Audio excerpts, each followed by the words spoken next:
Hey y'all, Meccaa here. Welcome to another episode of Meccaa's HOODOO MECCA. I am Meccaa, and this is where we talk about hoodoo in the realm of ancestral veneration. So if that is something that you are interested in and want to know more about, make sure you stick around. Also, make sure that you check out the rest of the creators on the channel. They are doing a fabulous job and they are so dope with the content that they have been putting out. So make sure you go check them out as well, okay?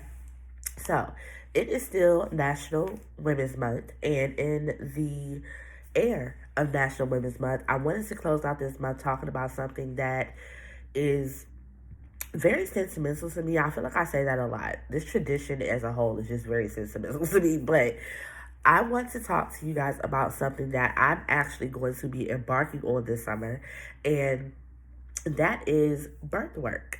And so I know y'all are like, girl, Meccaa, how does birth work connect to hoodoo?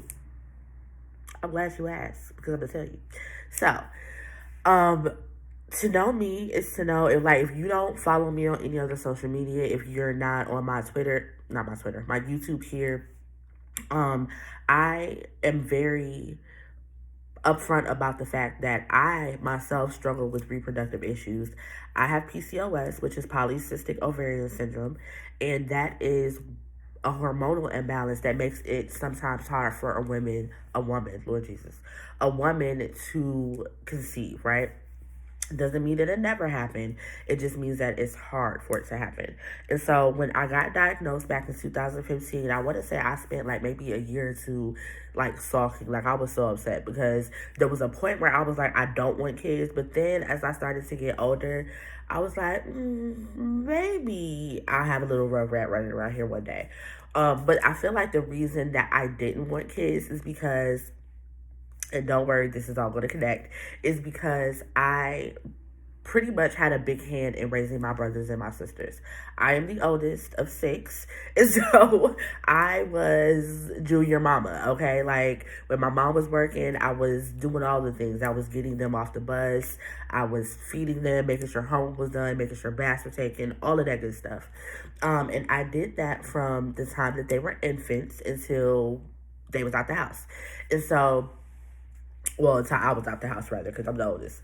But after I was able to be a part of that, it gave me a new respect for bringing life into the world, and I was glad that I had the experiences that I had, helping to be a part of a village to raise my brothers and my sisters. And in Black communities, you'll hear a lot of times we say it takes a village, and that is 100% right. And I'm about to tell you why, right? So, one thing that I will be doing this summer is I will be starting my doula apprenticeship, and I'm so very excited about doing that. It's something that I've always wanted to do since like my early 20s, and I now have the opportunity to do it. So, I'm excited about that. What is a doula, Meccaa? Girl, let me tell you, okay? So, a doula is a couple of things. A doula is someone who is basically a support system before your pregnancy, throughout your pregnancy, during your birthing process, and afterwards, right? They are a huge part, or can be a huge part of your birthing experience, okay? A doula will help advocate for you. A doula helps come up with your birthing plan. So, do you want to give birth in a hospital? Do you want to give birth in a birthing center? Do you want to be at home? What do you want to do? Do you want to have a water birth, or you want to have a regular birth? It is all dependent on what you feel like you need assistance with. And so, just like they come in and they help you with your birthing plan, they assist you in your actual birth. Sometimes there'll be like the assistant to the midwife that is helping, or assistant, not assistant, but working alongside the doctor to make sure that you give birth the way that you want to, and that you hold that authority and you hold that autonomy over yourself and your birthing plan, right? And then you have doulas who come in or stay with you, and they will help you after the birth. So, in those first couple of weeks when it's rocky, especially if you are a first-time mom, they'll come in and they'll help you, give you breaks, help you, deal with the baby, help you with whatever you need, really.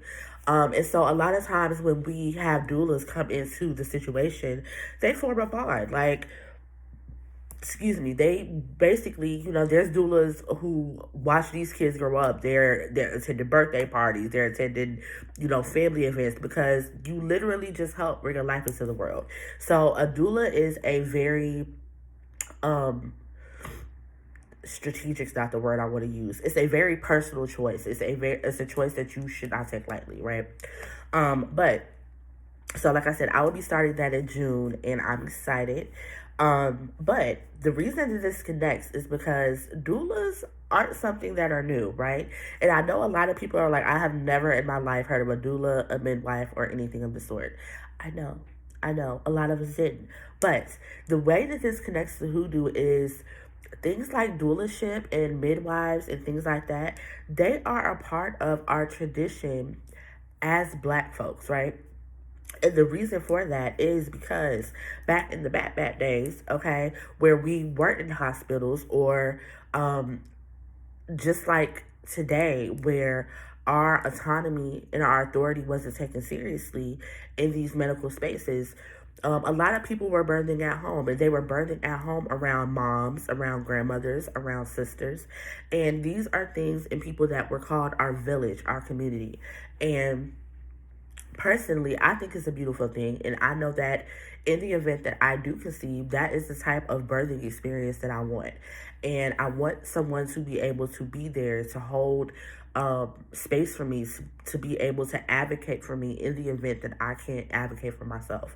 And so there's a couple of old wives' tales that I want to share with you guys, because I just found it so interesting as I was doing research for my doulaship that I'm about to start. I just found it was so interesting that a lot of the things that we did back then, when our mothers and our grandmothers were coming up, these things are starting to make a resurgence, right? And so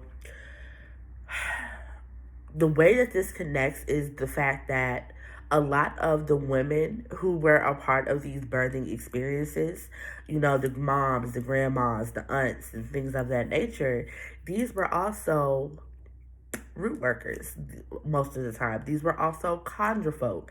These were folks who had their hands in not just the physical aspect of it, but they had their hands in the spiritual aspect of it.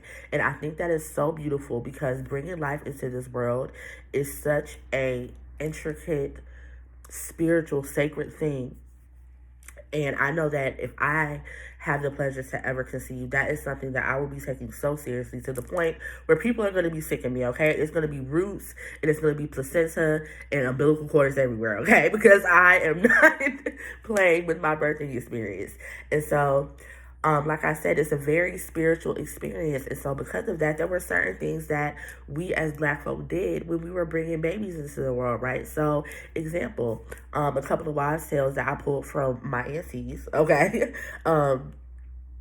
One of them was, you don't announce the pregnancy too early. Now, I know these days, a lot of times that's because trigger warning, okay, miscarriage.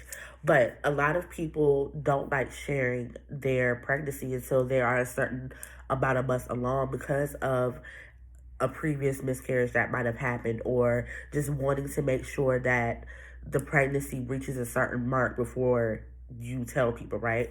So the other reason for that is because you don't want people giving you or your baby bad juju. And I know you're like, girl, what? Like, but no, it's a thing. Like, it's a serious thing. Like, people can really, really, really throw bad intent on you. They can really throw a monkey wrench on all of your things, especially if you are not protecting yourself, okay?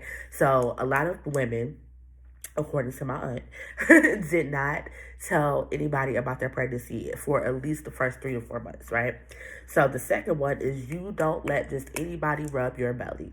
And this has always been a thing in the Black community. Like, and I watched it so much growing up. Like, it's almost one of those things where like you would ask us like, "Ooh, can I rub your belly?" And like they would almost be offended, like, "Are you serious?" No.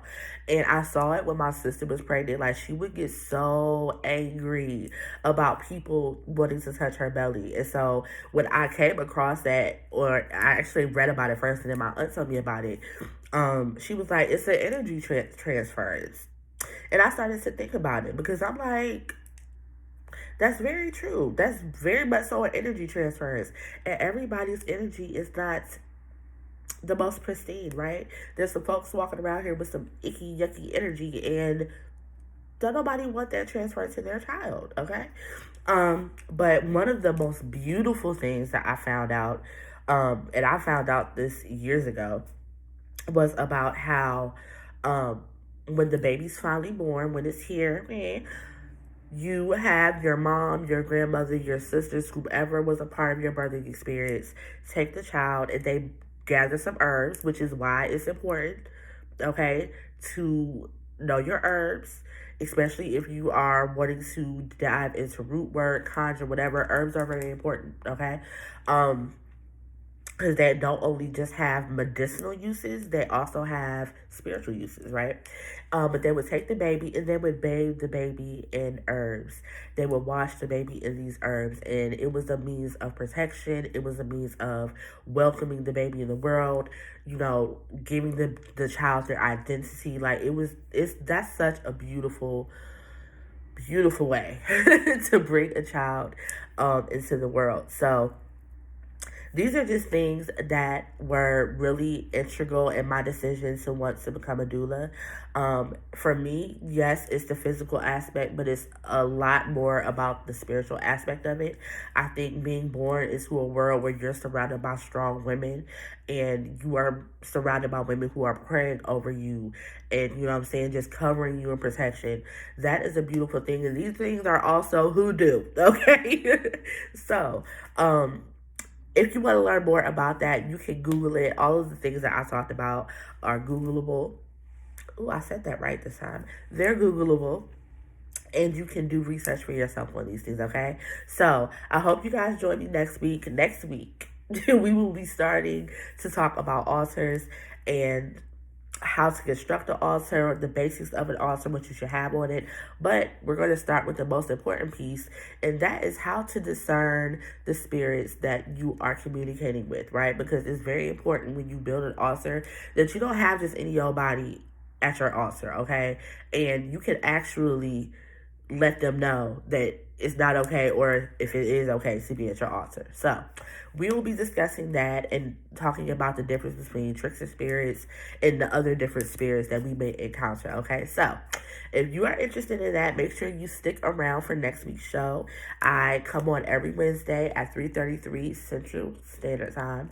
And I will talk to you guys next week. Check out the other content. I hope you have a beautiful week. Be great, get bread, stay all the way live, and with everything be intentional. Peace.